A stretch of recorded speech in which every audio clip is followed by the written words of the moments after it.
Przybywa ofert mieszkań do sprzedaży i do wynajęcia, a ceny nie spadają. Dlaczego? Dzisiaj z Bartkiem Głuchowskim z serwisu AdRadar, z serwisu, który zlicza między innymi oferty unikalne nieruchomości do wynajęcia i do sprzedaży. Porozmawiamy o tym, co się dzieje na rynku, bo informacje są bardzo ciekawe. Z wielu źródeł słyszymy, że ofert ubywa, albo przybywa, albo właściwie jest nuda taka na tym rynku ostatnio, że już w ogóle nic się nie dzieje. Postaramy się porozmawiać o rynku ofert do wynajęcia, szczególny nacisk, bo to w zasadzie jest końcówka sezonu wynajmu, potem już będzie raczej gorzej, i o rynku ofert mieszkań do sprzedaży. Zaczniemy, Bartku, proponuję od ofert do wynajęcia, a jeżeli w ogóle Was interesuje rynek nieruchomości, subskrybujcie ten kanał, piszcie nam w umagach komentarze, propozycje nowych audycji, a na stronie symen24.pl ta sama audycja z tymi wykresami i tabelami, które prezentujemy w takiej bardziej statycznej formie. Są tam również szkolenia, na przykład szkolenia dla pośredników i nie tylko w obrocie nieruchomościami. Bartku, zacznijmy od tych mieszkań dostępnych do wynajęcia. Dyskutując tutaj z Tobą przed nagraniem, powiedziałem, że od połowy 2023 roku to wyszliśmy w taki kanał poziomego trendu między 40 a 50 tysięcy wahający się i tak zaparkowaliśmy na tym poziomie. Jak to wygląda? No tak, zdradziłeś też, że jesteś takim zapalonym graczem giełdowym, stąd taka Ja tego nie powiedziałem. analiza techniczna tutaj widzę przez Ciebie przemawia. Przede wszystkim dzięki za zaproszenie kolejny raz do audycji. Jak widać tutaj na tym dołku wojennym, luty 2022, po prostu mieszkań do wynajęcia nie było. To były takie rekordowe czasy. Rekordowy dołek, tak? Rekordowy dołek, czyli rekordowy popyt. No wszyscy pamiętamy, dlaczego tak się stało. Natomiast teraz zwróćcie uwagę, że to się odbudowuje, że od tamtego dołka systematycznie zarówno osoby prywatne, jak i agencje mają te oferty, mają te mieszkania, tak? Bo to też trzeba pamiętać, że to nie są ogłoszenia, to są mieszkania, czyli my unikalne oferty, odsiewamy duplikaty, tak żeby każde mieszkanie było policzone raz. Stąd ten obraz jest no, dosyć pełny sytuacji na rynku. No i tutaj są pokazane mieszkania, które w tej chwili są dostępne do wynajęcia. Dane są na dzień 1 września. Mamy spory skok wśród osób prywatnych. Dojechało nam do 50 tysięcy mieszkań w całej Polsce i to już jest taki przyzwoity wynik, jak widać na przestrzeni tego naszego analizowanego okresu od 2020 roku. No to rzadko się zdarzało, żeby było więcej niż 50 tysięcy mieszkań w rękach osób prywatnych, które czekają na najemcę. No nie, było. Widzę tam 2020 rok, połowa, no to tam ponad 60 tysięcy i w agencjach też było zatrzęsienie ofert do wynajęcia. W agencjach zgadzam się, to wtedy było COVID, to już okres około COVID, covidowy, tak. 60 tysięcy mieszkań w rękach agencji. To nie znaczy, że powiedzmy, że na wyłączność, bo to rzadko się zdarza. Natomiast zobacz, no jeżeli chodzi o oferty prywatne, to wtedy no ile było? 60 tysięcy już w takim surowym lockdownie, a teraz jest 50 tysięcy. No dobrze, no jest to jakaś różnica, ale to są już te poziomy.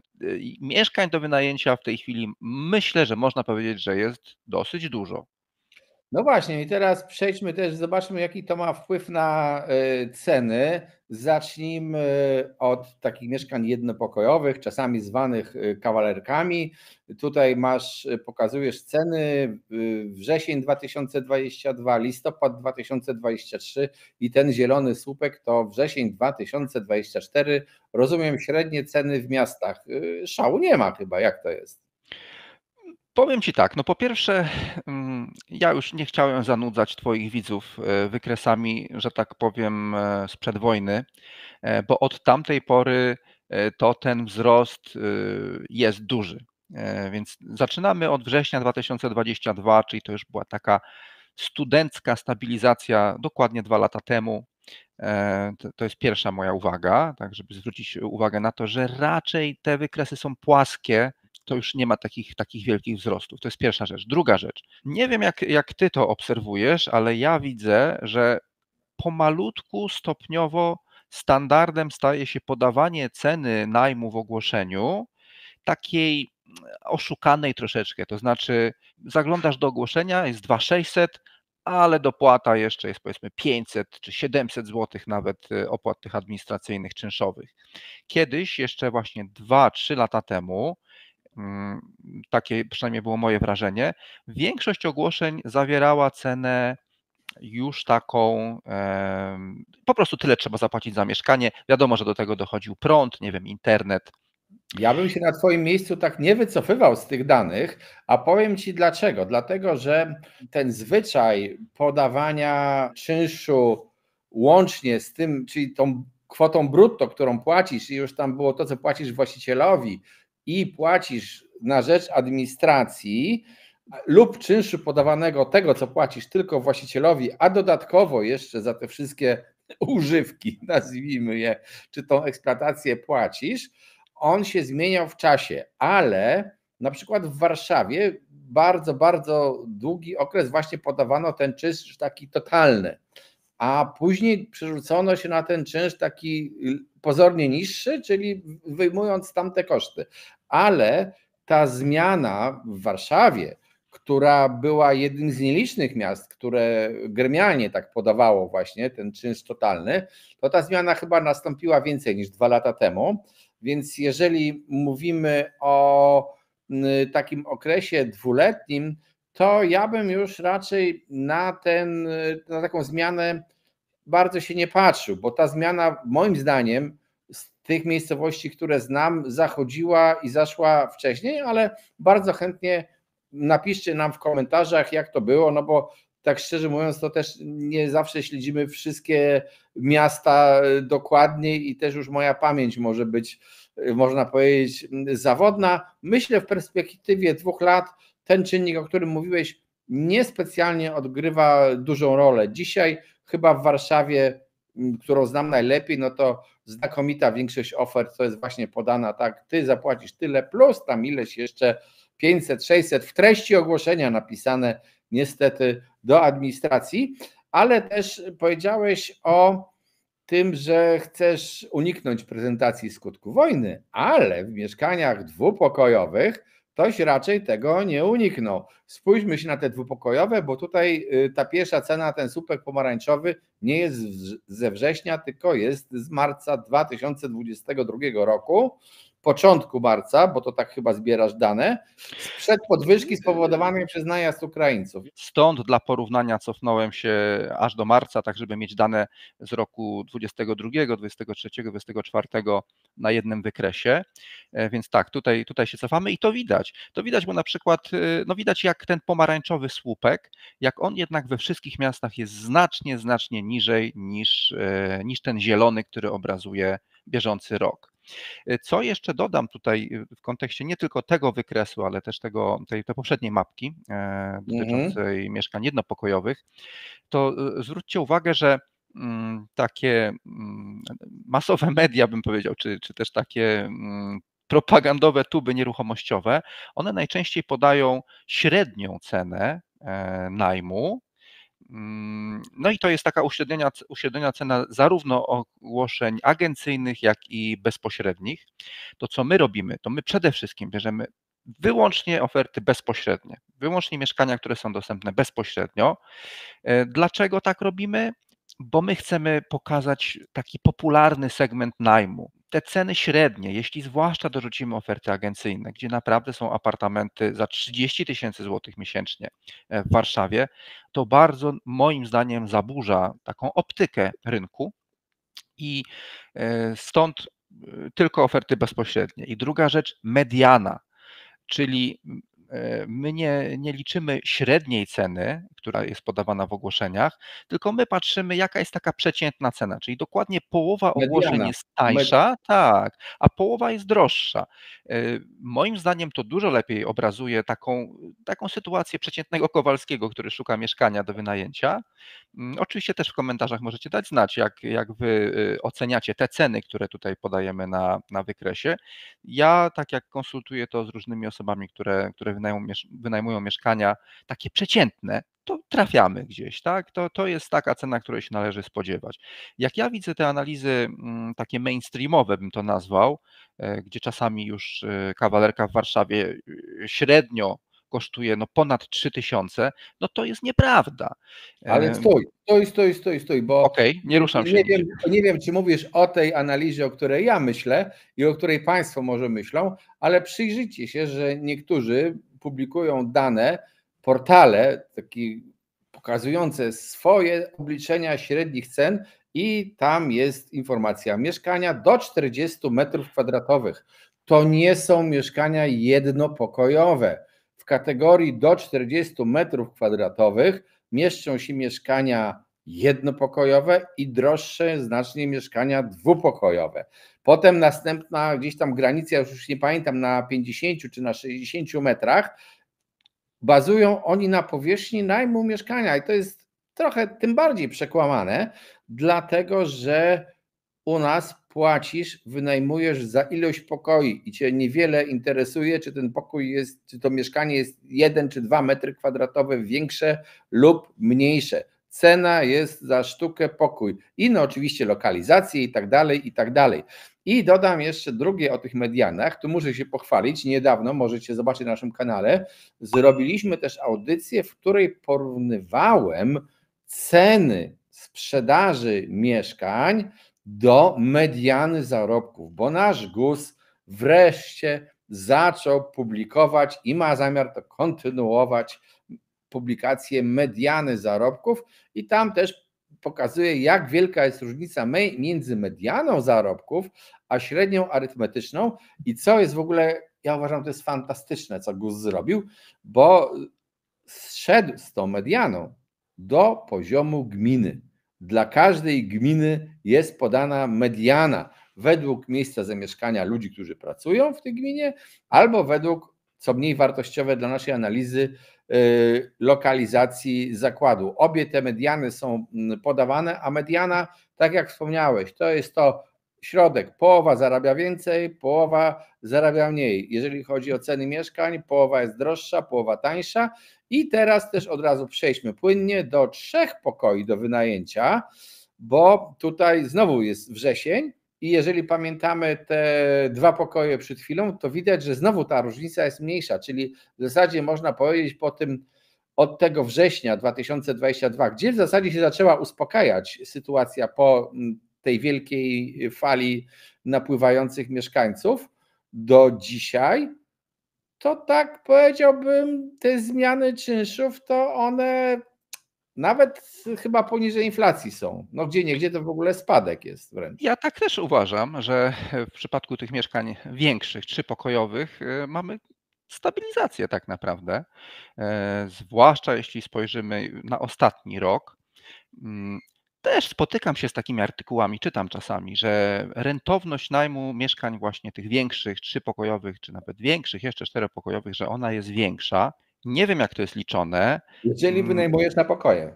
Jeżeli, no tak, tylko że to wcale nie jest uwzględnione w tych analizach, dlatego że jeżeli wynajmujesz na pokoje, to takie ogłoszenie nie trafia do portalu, że takie mieszkanie kosztuje powiedzmy 4200 zł, tylko masz, że pokój kosztuje, nie wiem, 1900. I wtedy zgadzam się, rzeczywiście, jeżeli wynajmiesz mieszkanie trzypokojowe na pokoje, no to okej, to tam rentowność będzie większa, ale też twój koszt jest większy, więcej zachodu i tak dalej, i tak dalej. No to już jest na inną dyskusję. Dobrze, pokazaliśmy, że tych ofert najmu przybywa, że te ceny najmu czynsze jakoś tak można powiedzieć niespecjalnie szaleją, delikatnie mówiąc, no rosną jakoś, ale bez przesady. Ten wzrost dla tych dwupokojowych, to jeszcze raz przypominam, dlatego tak imponująco wygląda, bo był liczony od daty innej niż wrzesień, czyli od momentu, kiedy jeszcze w zasadzie nie czuliśmy skutków, czy też nie czuliśmy mocno na tym rynku skutków imigracji z Ukrainy, bo ci ludzie dopiero przyjeżdżali i się zaczynali rozglądać za mieszkaniem, a jeszcze nie zdążyli wynająć, więc jeszcze oferty wtedy były. A gdybyśmy to wzięli i wrócili do tych cen wrześniowych za 2 pokoje, to pewnie by wyglądało dość podobnie. Natomiast przejdźmy do rynku sprzedaży mieszkań i tutaj pokazujesz liczbę ofert ogółem, liczbę ofert prywatnie wystawianych, liczbę ofert wystawianych przez agencje. Można powiedzieć, nawet jakbym się przyjrzał temu, to agencje nieśmiało zaczęły tankować oferty, powoli, ale to znaczy, że po prostu jest trudniej sprzedać pewnie. Wszyscy obserwatorzy mówią, że jest trudniej sprzedać, a inni mówią, że ceny nadal rosną. To jest też prawda? Skomentujesz ten wykres? A bardzo chętnie. Przede wszystkim znowu pamiętajcie, że to mówimy o mieszkaniach, nie o ogłoszeniach, tylko o fizycznie dostępnych mieszkaniach na rynku wtórnym. No i mamy w zasadzie w tej chwili rekord, odkąd my tutaj takie porównywalne dane prezentujemy. Ponad 160 tysięcy mieszkań w tej chwili jest dostępnych do kupienia w Polsce. To ostatnio było notowane w takich silnych czasach pandemii. Więc to jest naprawdę duża liczba. Ja tutaj się pochwalę, bo byłem gościem Tomka, to gdzieś było z pół roku temu i ja nawet myślę, że tam gdzieś jest to nagrane, że ja powiedziałem, że tak będzie. To rzadko mi się zdarza, żeby tak trafić, ale faktycznie trafiłem, że to będzie rosło i doszło do rekordu. To jest pierwsza taka obserwacja, myślę, ważna. Mało tego, znowu to się nagrywa, więc znowu postawię jakąś hipotezę.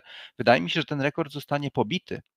Wydaje mi się, że osiągniemy jeszcze większą liczbę mieszkań dostępnych do kupienia. Być może to będzie styczeń, luty. Zobaczymy. Nie chcę też tutaj sobie dawać akurat za to uciąć ręki, bo jeśli wejdzie jakiś program stymulacji kredytowej, który de facto byłby chyba zaskoczeniem w tej chwili na rynku, no to nagle te mieszkania mogą zacząć zostać jednak skupowane. Więc to jest pierwsza obserwacja. Druga ważna rzecz, myślę, że to też jest ciekawe. Zobaczcie, że znowu mamy rekord, jeśli chodzi o oferty prywatne. Tutaj rzadko się zdarzało, żeby osoby prywatne dysponowały 40 tysiącami mieszkań do sprzedania. W tej chwili dosyć stabilnie idziemy w górę i pniemy się w stronę 50 tysięcy. Więc sporo osób bez pośredników, bo to są rzeczywiście oferty, gdzie telefon do właściciela jest na tacy, można sobie po prostu to kupić bez udziału pośrednika. To jest duża liczba. Zobaczmy też na oferty agencyjne, tak jak Tomek wspomniał, agencje tankują, czyli od początku tego roku idziemy w górę. Coraz więcej mieszkań, zarówno oferowanych przez osoby prywatne, jak i przez agencje. No i tutaj z Tomkiem umówiliśmy się na taką krótką dyskusję, że ja się spodziewałem, tu akurat nie miałem racji, że będzie już widać w danych transakcyjnych NBP, które są jedynym takim obiektywnym w tej chwili źródłem informacji o cenach transakcyjnych, że przy takich wzrostach podaży, że tam już nastąpi spadek tych cen transakcyjnych. A tak się nie dzieje. No i tutaj Tomek miał wyciągnąć jak królika z kapelusza odpowiedź, tak, dlaczego ja tutaj uległem takiej iluzji i dlaczego jestem zdziwiony, że te ceny transakcyjne rosną. No więc słucham. Proszę cię bardzo, ale to od razu zaznaczę, że to wytłumaczenie już było wcześniej w naszych audycjach też i tam pokazywałem też ceny transakcyjne w różnych miastach publikowane właśnie przez NBP i wymaga, skoro Bartek chce wiedzieć, to musi być po pierwsze odpowiedź, skąd NBP ma dane te transakcyjne. To nie są wszystkie transakcje, Bartku, to są transakcje, o których NBP dowiedział się z ankiet wypełnianych odpowiednio przez deweloperów dla rynku pierwotnego i przez na przykład pośredników albo przez banki udzielające kredyty z rynku wtórnego. To są ankiety i te ankiety nie wypełnia całość rynku, tylko część podmiotów. Więc to są takie dane częściowe. Nie należy ich mylić na przykład z danymi GUS-owskimi, które obejmą cały rynek, ale zanim my poznamy ceny GUS-owskie, to świat minie. Teraz. Tak, no to też ważne jest to, żeby oddzielić od tego ten rynek pierwotny, bo tu akurat to wszystko, te wykresy, które pokazujemy, to jest wyłącznie rynek wtórny. Ważne też jest to, że czasami mieszkanie deweloperskie trafia na rynek wtórny na zasadzie cesji, ale to są sporadyczne przypadki, więc umówmy się, że nasze dane dotyczą wyłącznie rynku wtórnego i też na rynek wtórny patrzymy w tych cenach transakcyjnych NBP. Ale to jeszcze wracając do tych cen na chwileczkę, bo link na dole zobaczycie do strony, gdzie są dla wielu miast, dla kilkunastu miast pokazane te ceny, porównywanie ich wzrostów. No nie chcę teraz powtarzać audycji, którą żeśmy już raz nagrali. Zachęcam tam, żebyście weszli, bo tam są bardzo ciekawe dane, naprawdę. Ale jeszcze musimy pamiętać o tym. Mamy wrzesień, a dane NBP, które zostały przedstawione pod koniec sierpnia, odnoszą się do transakcji na rynku wtórnym i na rynku pierwotnym według interpretacji NBP zaraportowanych w drugim kwartale 2024 roku. Czyli na przykład rozmawiamy o transakcjach kwietniowych, a mamy wrzesień. Zobacz, jaka jest różnica w czasie. Ja I wiem, teraz tylko teraz powiedz mi, czy stawiasz taką tezę, że moment, że już teraz za trzeci kwartał spadnie, bo to będzie fajny zakład. Cierpliwości. No, niestety Po z kolei. NBP trzeba mieć cierpliwość. Po kolei. Jeżeli chodzi o ten rynek pierwotny, jeszcze trzeba pamiętać, to NBP rejestruje tak zwane kontrakty, czyli moment, kiedy ty przychodzisz i rezerwujesz na przykład u dewelopera, podpisujesz umowę, a nie sprzedaż mieszkania, która będzie za 2 lata. To trzeba też pamiętać. No ale to jest dość szybka rejestracja, natomiast na rynku wtórnym notowane są właśnie transakcje, które na przykład doszła do skutku w maju. Ale kiedy były uzgodnione warunki transakcji, czyli kiedy sprzedający i kupujący ustalili cenę? Bardzo często Co nie w najmniej maju. parę miesięcy wcześniej. 2-3 miesiące wcześniej, tak to wygląda. Więc to jest transakcja na przykład z lutego. No to od razu sobie powiedzmy, że to już nie jest przesunięcie o kwartał, tylko jest o pół roku przesunięcie w stosunku do tego, co się na rynku wydarzyło. I teraz jeszcze jedna rzecz. Widzimy, że liczba ofert rośnie. Widzimy z danych wszelkich, że liczba zapytań o kredyty, te świeże, też jest oddzielna audycja. Zachęcam, tam są wykresy, spada. Że liczba transakcji w ogóle spada, tych gotówkowych i tych takich kredytowych. Więc Tak. czemu na Boga cena rośnie? No to po pierwsze, jak powiedziałem, jest to po pierwsze przesunięcie czasowe, a po drugie trzeba pamiętać, to takie jest przysłowie, powiedzenie, prędzej chudy umrze niż gruby schudnie. To pamiętajcie to powiedzenie raz na jutro, na po wsze czasy. Na rynku nieruchomości pierwsi z rynku odchodzą ci, których nie stać, którzy są ubożsi, którzy kupują tańsze mieszkania, albo nawet jeżeli kupują, załóżmy, tę samą klasę mieszkania, to kupują je w gorszej, no nie w złej lokalizacji, bo nie chcę powiedzieć, że to jest jakiś w ogóle jakiś slums, tylko po prostu na przykład dalej oddalonej od centrum, czyli tańszej generalnie rzecz biorąc. I to doskonale było widać na przykład po danych, które też prezentowałem, to już trzecią audycję, którą się powołuję, na dane o tym, kto wziął bezpieczny kredyt 2% i jaka była struktura tych kredytobiorców. I widać to po stopniu zadłużenia tych kredytobiorców, po mieszkaniach, które brali, że w ramach tego kredytu 2% ludzie, którzy brali te mieszkania, to duża ich część brała mieszkania właśnie w tych tańszych lokalizacjach. Oni je wybrali.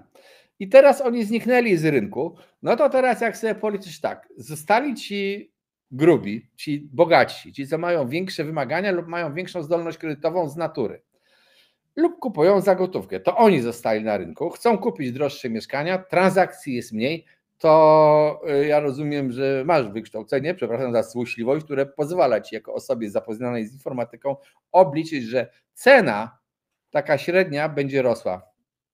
No bo musi być. Mam nawet dyplom udokumentowany. Tak, zgadzam się z tobą. Myślę, że jeszcze jest Ja też mam dyplom, chciałem powiedzieć.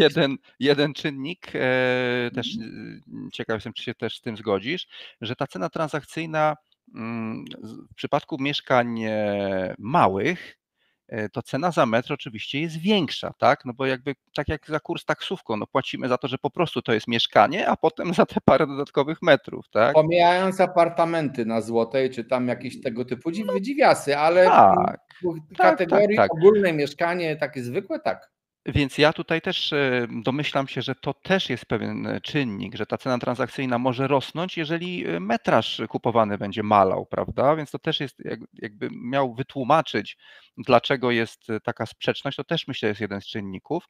Natomiast z tego, co ty mówisz, no to myślę, że możemy jednak przyjąć, że stopniowo ten trzeci i czwarty kwartał, jak pojawią się dane za trzeci i czwarty kwartał, że tam już powinno być widać to, o czym my rozmawiamy od pół roku, że ten ruch jest mniejszy, że tych ofert, że ta podaż jest większa, tak?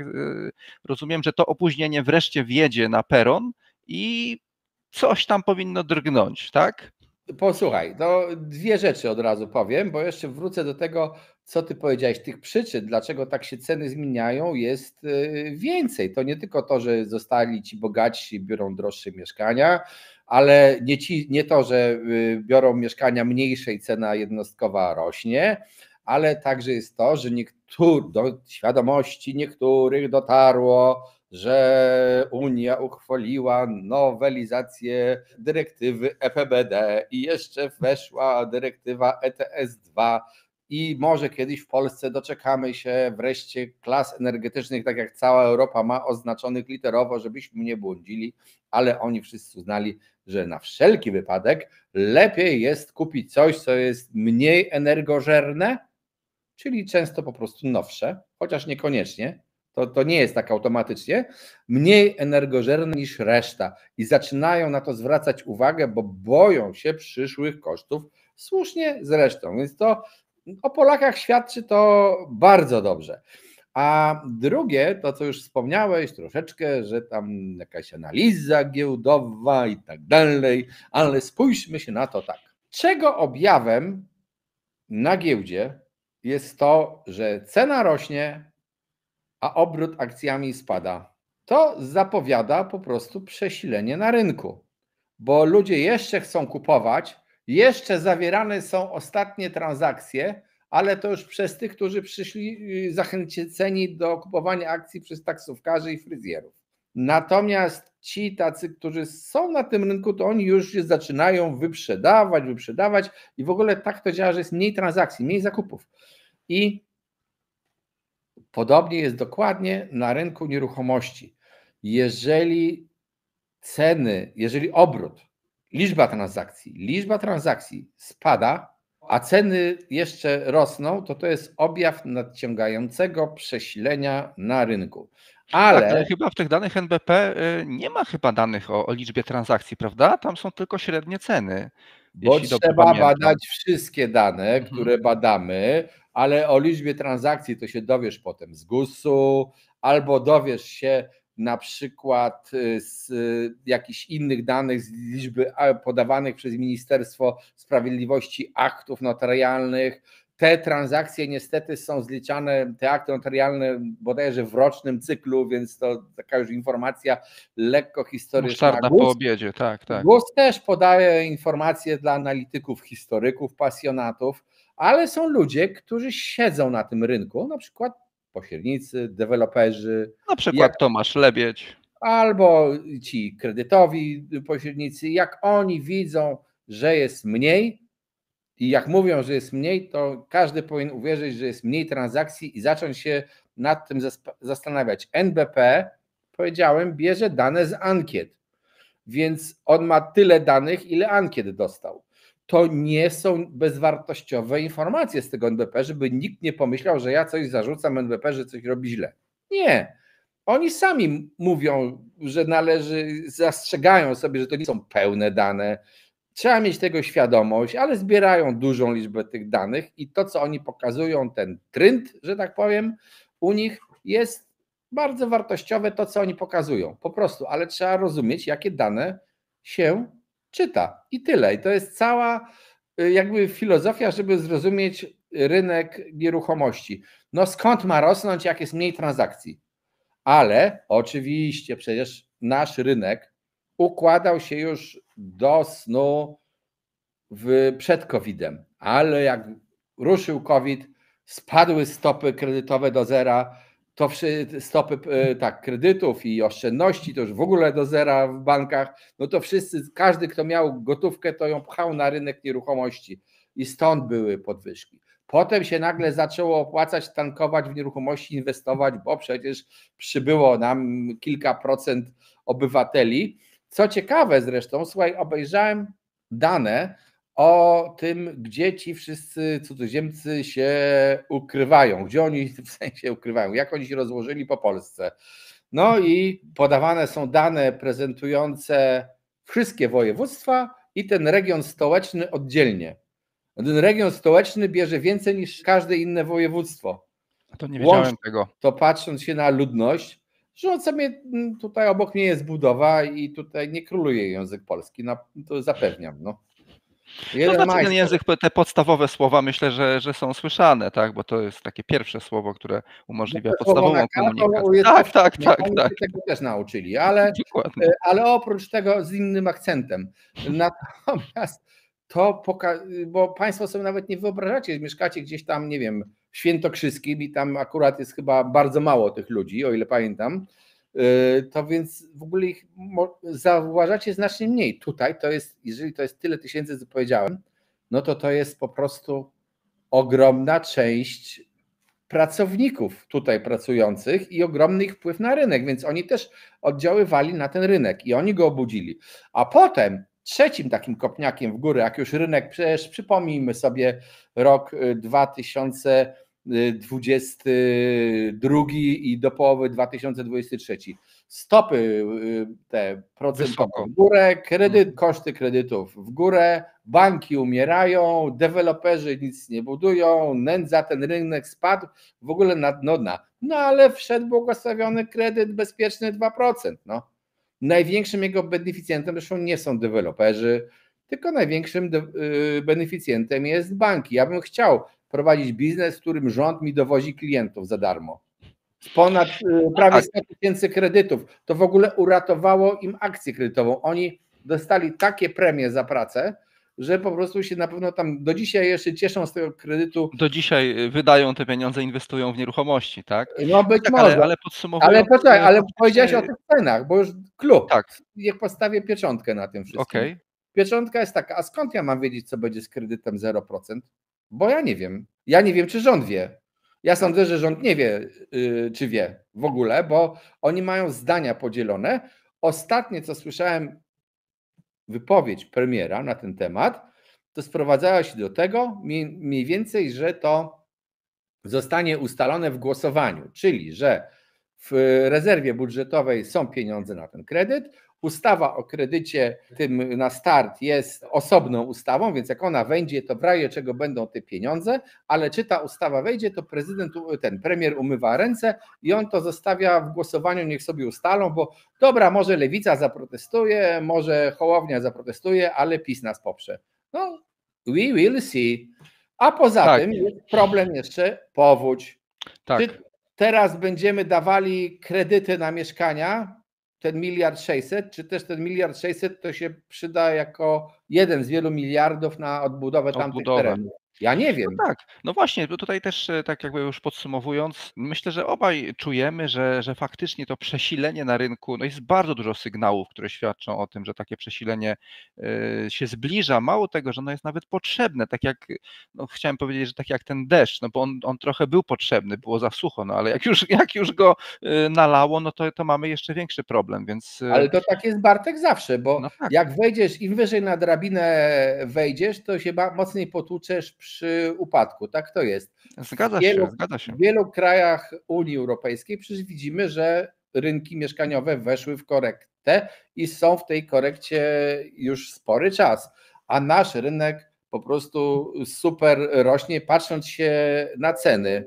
No to teraz ostrzegam ceny cenami, a spójrzcie się na obroty malejące, na tankowanie w oferty. I jeszcze powiem Ci coś jedno. Ci wszyscy ludzie, którzy w panice, zachęceni przez fryzjerów i taksówkarzy, kupowali mieszkania w okresie COVID-u i kupowali je w ten sposób, że oni to mieszkanie brali i bojąc się wynająć to mieszkanie, trzymają je jak złoto, to ja nie wiem, kiedy oni to sprzedadzą, ale wiem też pod jakimi warunkami. Oni to będą sprzedawali wszyscy razem. Tak jak kupowali razem, tak będą sprzedawać razem. Czyli tak jak z tym deszczem, tak, że nie było, a nagle to się skumuluje i będziemy mieli powódź, tak? No, ja Chyba, tutaj że będzie jestem. kolejny program jakiś podbijający.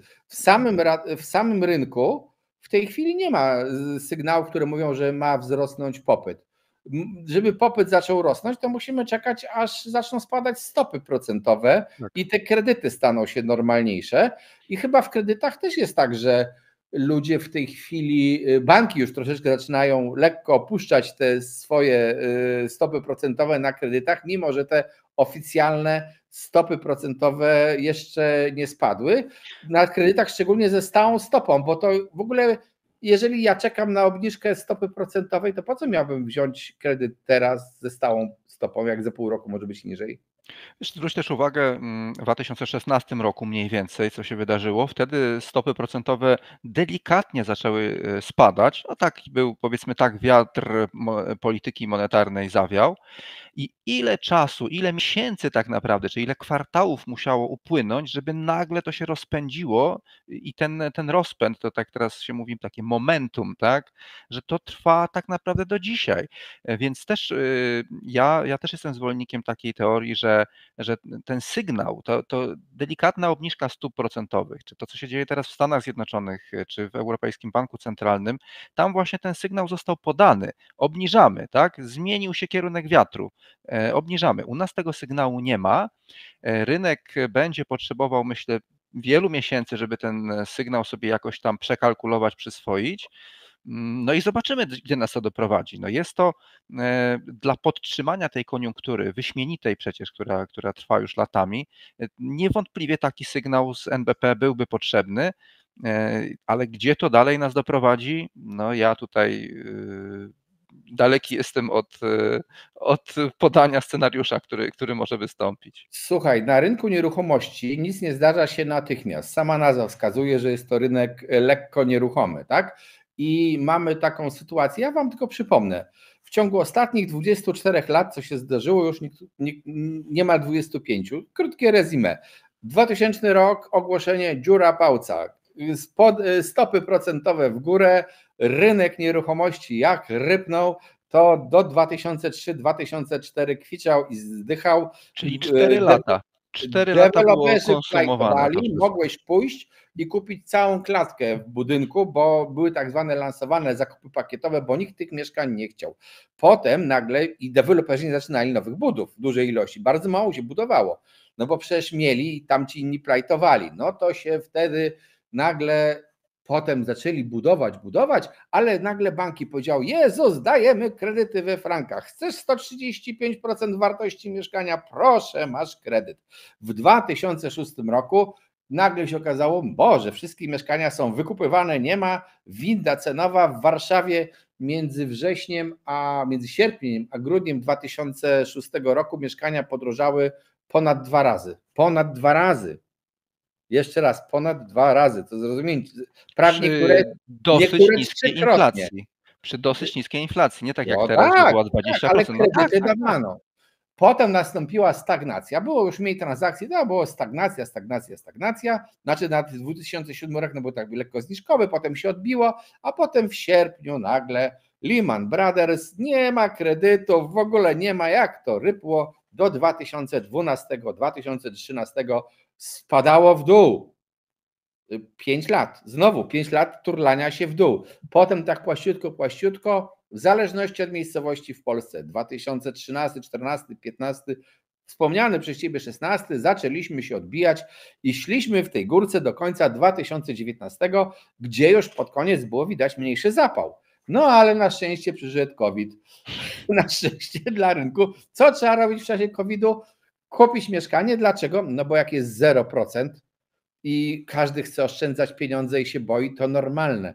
No i potem to już opowiedziałem w wcześniejszej części audycji, co się działo, nie będę powtarzał i teraz czekamy sobie spokojnie. Będzie kredyt 0% czy nie będzie? A jak będzie, to jaki? Bo przecież ostatnia opcja, którą ja widziałem tego kredytu, to jest mniej więcej, mogę powiedzieć, napisana tak, że kredyt będzie tylko tak, żeby nie oddziaływał na ten rynek i właściwie Tak. go nikt nie dostał. No tak, żeby można było ogłosić medialnie, że taki kredyt Sukces. jest, Tak. co też może mieć jakiś wpływ na rynek, też tego nie wiemy, ale nie będzie to ten taki bezpośredni wpływ w postaci zalania miliardową, wielomiliardową gotówką, tak? A teraz Polskę zalało i potężna tragedia ludzi. I ja nie wiem, czy wtedy priorytetem będzie akurat przeznaczanie kredytów dla osób, które już mają mieszkanie, ale mają trójkę dzieci, więc może sobie chcą kupić większe, a ich nic nie zalało. Bo do tego się sprowadza mniej więcej obecny projekt kredytu Mieszkanie na Start w uproszczeniu. Audycję, zresztą 4. link już dodam chyba, do audycji poświęconej właśnie temu tematowi. Tak więc wiesz, ja tutaj sobie głowy nie dam uciąć, że nagle nie nastąpi kolejny sygnał zewnętrzny do rynku. Gdyby rynek zostawić, gdyby go nie trącać, nie ruszać, to on sobie spokojnie wejdzie w tą stagnację, może nawet nieduże spadki, bo przecież jest inflacja, ludzie więcej zarabiają, ale jakaś taka stabilizacja to się musi ułożyć, uklepać. No tak, ale też zwróć uwagę, że w tym okresie twoim analizowanym tego ostatniego ćwierćwiecza tak naprawdę, jakie zmiany zaszły. Znaczy, nie ma nikt nie zostawia już rynku samopas i ja na przykład lubię sobie porównywać wypowiedzi premiera Cimoszewicza po powodzi w 1997 roku z wypowiedziami premiera Tuska, tak? Więc widać, że kierunek jest taki, że Cimoszewicz, teoretycznie lewicowy polityk, tak? Wypowiedział się ultraliberalnie, że no, trzeba się było ubezpieczyć, a Tusk jedzie i mówi, że no, oczywiście państwo wszystko pokryje i już idźcie jutro, dostaniecie przelew. Także moim zdaniem kierunek jest taki, że idziemy w stronę interwencjonizmu. Nikt nie zostawia rynku samopas. Znasz powiedzenie obiecanki cacanki? No, oczywiście, że znam. No, Aż taki młody nie jestem niestety. No nawet nie tak, chcę pamiętać. tylko wiesz, nawet jeżeli to nie wejdzie, to samo to, że ludzie są bombardowani takim przekazem medialnym, że to będzie, wiele osób skłania chociażby do tego, żeby kupić mieszkanie, no bo jak wejdzie ten kredyt, który przecież wejdzie, bo ciągle o tym mówią, no to wtedy już będzie za drogo, bo powtórzy się, ludzie też mają taką skłonność do wiary w to, że historia się powtarza, tak? Więc no, zobaczymy. No ja jestem sam ciekaw, co się wydarzy. Z tych moich prognoz, no to mogę powiedzieć tyle, że spodziewam się mimo wszystko pobicia tego rekordu, czyli że będzie podaż mieszkań będzie rekordowa w przyszłym roku.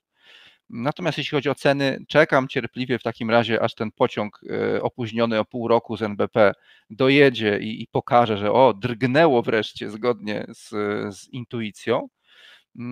No a tak poza tym, no to duże znaki zapytania, tak? Nie wiemy, żaden z nas nie powie, co na pewno się wydarzy. Zbyt dużo jest tych czynników Znaczy, też ja ci powiem zewnętrznych tak, do rynku. jedną rzecz tylko, że i Państwo też. Ja widzę ludzi, którzy zaczynają kupować mieszkania, bo już przestali wierzyć w ten kredyt i ten na start i po prostu kupują, bo ich stać i tyle. Część ludzi, tak jak powiedziałeś, może się obawia, że i też nakupuje wcześniej, bo się obawia, że ten kredyt podniesie ceny, co ja do końca nie jestem tak przekonany o tym, bo jak powiedziałem, on jest tak skonstruowany, że na przykład główna grupa nabywców, którzy korzystali z bezpiecznego kredytu 2% i którzy wywołali ten ruch cenowy, to oni są praktycznie z tego kredytu w dużej części wyeliminowani i tego po prostu kredytu nie dostaną. To jest kredyt, którego beneficjentami, tymi, którzy skorzystają na otrzymaniu tego kredytu, są głównie gospodarstwa z trójką dzieci, które mają mieszkanie już jakieś. To powiedz mi, ilu z nich chce faktycznie kupić mieszkanie? Oni już mogą mieć w dużej części zaspokojone potrzeby. Nikt tego nie wie, tak naprawdę u nas takich badań nie ma. I to tak wygląda. Może ten kredyt wejdzie, jeżeli wejdzie.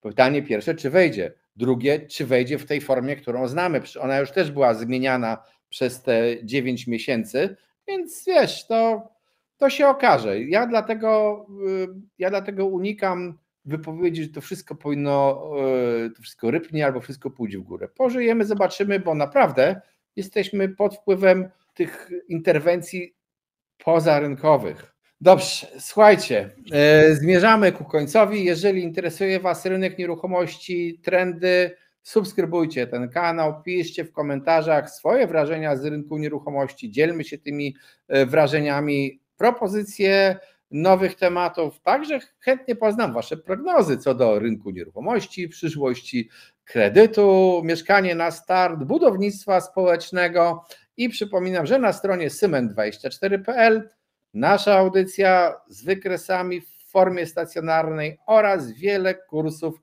o obrocie nieruchomościami, kursów online, które przydadzą się tym, którzy chcą po prostu działać na tym rynku nieruchomości, czy to jako pośrednicy, czy jako inwestorzy, albo po prostu nie chcą być nabici w butelkę. Cześć, trzymajcie się.